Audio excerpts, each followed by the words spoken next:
Today's question is from Ricky in Washington. He said, David, just gone through my second beater car.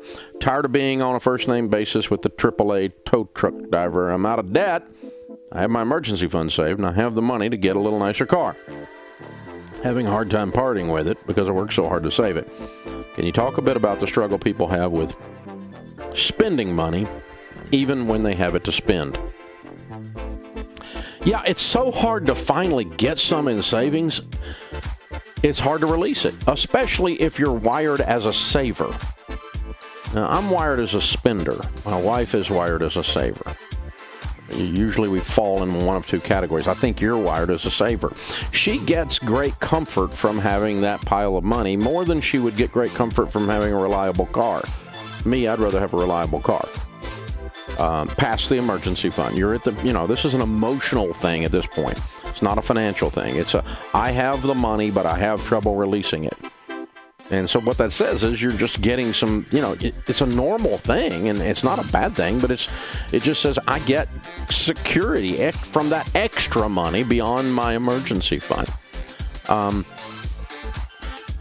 And I'll tell you this, I think it's something we all have to work at one of our money skills. There's really three basic money skills that you have. Spending properly, reasonably. Learning to enjoy money falls under spending. Learning to enjoy life with your money, which is kind of what your question's about. The second one's saving. You got to learn to save money for emergencies, for college, for retirement, to change your family tree, to build wealth. You got to learn to invest. You got to learn to ride the investment waves like we've had in the stock market in the last couple of weeks. Right? And giving. The power of generosity to completely change you when you learn to give as the natural rhythm of your life. It changes everything. So, giving, saving, and spending. Everyone has at least one of those that they struggle with. Mine is saving. I'm a spender. No trouble for me to enjoy money. It's also no trouble for me to give money. A lot of spenders, it's easy for them to be generous. Because the release of money doesn't bother us as much as it does a saver. But I'm weak at saving. And that's why God makes me teach this every day. I'm no longer weak at saving, but it wasn't my natural default. I had to intellectually decide to have an act of my will to save and invest. And really what drove me to do that as a spender-giver is that I would have more to spend and give if I built more wealth. I can spend more and give more. And that's my only reason for saving. It's not because I just love saving money. I still don't to this day. It's not. So you're on the other side of this, Ricky, is what we're saying. You don't enjoy spending. We don't know about giving. You didn't address that in your thing. Sometimes I can get spenders or savers like this to turn loose of their money first by increasing their giving. And then that kind of gives them permission to also enjoy the money themselves.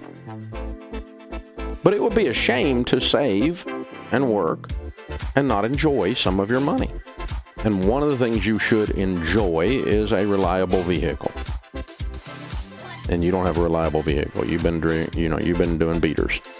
And so, you need to go buy the car. You already knew that. You weren't asking about that. But you already knew that. But maybe also take a little bit of that money and give it. Find some place to be generous at your church, or find a couple that's struggling, or a single mom that didn't pay her light bill for a year, or whatever. But find something to do, because there's something about giving that kind of then gives you permission down inside your spirit to also enjoy money. Because money's fun if you got some. You ought to enjoy it. You ought to enjoy some nice things. Now, if that's all you do and you don't save and you don't give, then you're just a shallow twerp, right?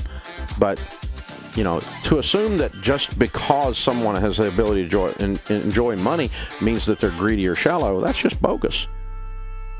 And the way you can tell is what percentage of their financial situation is going towards stuff for them. And if all the money you make is going to buy you crap, then you're out of balance, you know? But if you're giving a percentage of your income, and you're investing a good percentage of your income, and you're enjoying some of your income on lifestyle purchases, travel, cars, clothes, whatever it is, then that's in balance once you're at baby step 3 and beyond. And that's where Ricky is. But it's a really good question, Ricky. It's a good question for me to stop and just kind of rant on or vent on for a second here, teach on for a second, because sometimes people think, well, no one should ever have a car like that. What would anyone need a house like that for? Now, I've got a friend that's worth about $3 billion. Now, a billion is 1,000 million. He has 3,000 million. He has 3,000 million. He spent $6 million on his house. And people sent him hate mail. No one should ever have a house like that. His house, as a percentage of his net worth and his income, is like you going through the drive-thru at Chick-fil-A and buying a biscuit.